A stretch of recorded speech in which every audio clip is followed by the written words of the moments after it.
機場係迎接全球旅客嘅第一道大門。喺香港機場，友善嘅服務令人印象深刻，便捷嘅科技更加令到旅客有舒適嘅體驗。香港機管局喺2017年訂立為期10年嘅科技發展藍圖，利用唔同科技提升營運效率。登機儀係全球首創以人面識別技術進行整個離境程序，只係需要一部智能手機就能夠自助完成登記、託運、出境、登機，無需重複出示證件。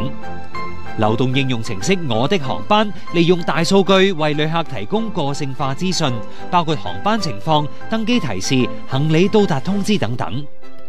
而2022年6月啟用嘅香港機場中央控制中心，更加係全球最先進嘅機場大腦，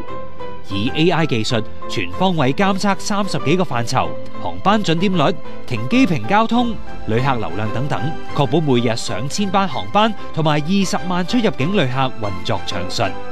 智能與科技幫助提升物流業未來核心競爭力，令到香港航空業飛得更遠。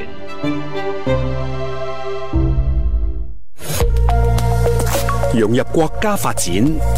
鞏固國際優勢，團結香港，聯通世界。